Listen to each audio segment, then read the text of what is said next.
Du 20 au 22 septembre se déroulaient les Journées européennes du patrimoine à Saint-Laurent-du-Maroni.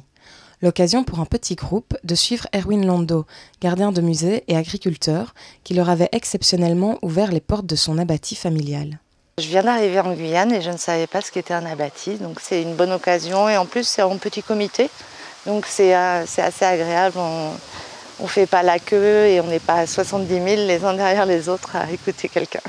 C'est quelque chose de très important, c'est de découvrir le travail des autres et c'est un partage. En l'espace d'une matinée, celui-ci leur a expliqué comment se passe l'exploitation de 16 hectares de terres agricoles, depuis l'instant du déboisement jusqu'à celui de la récolte. Je plante au fur et à mesure. Je commence à creuser comme ça.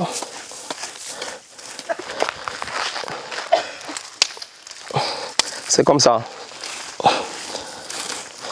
Mon père il a commencé à m'apprendre comment travailler, comment planter des fruits, des arbres fruitiers, parce que je n'ai pas suivi de formation.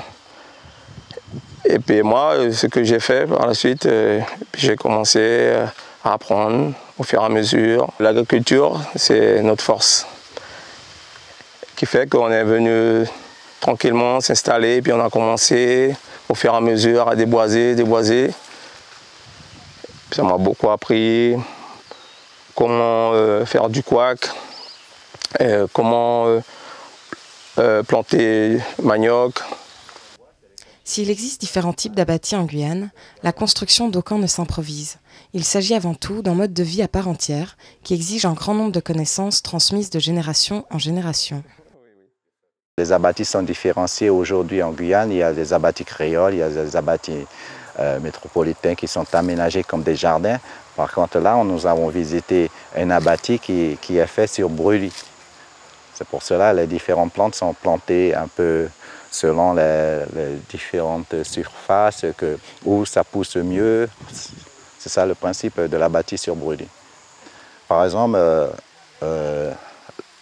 c'est un exemple que je vais vous donner.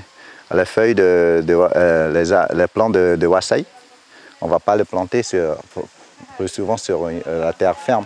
On va les planter vers le marécage. Il y a certaines plantes qui sont adaptées selon les lieux. Même si on va les planter, ça ne va pas pousser, ça ne va pas donner de bons fruits. Aujourd'hui, ça me rapporte un peu, mais pas beaucoup. C'est juste pour payer de l'essence. Me payer de l'essence, c'est pour les débroussailleuses, pour le transport et tout ça. Quand je ne suis pas au boulot, je suis à mon terrain. Et puis tous les jours comme ça, je ramasse ce que j'ai planté. Je les vends pour des particuliers, au marché aussi. Ça m'arrive de vendre ce que je récolte, quoi.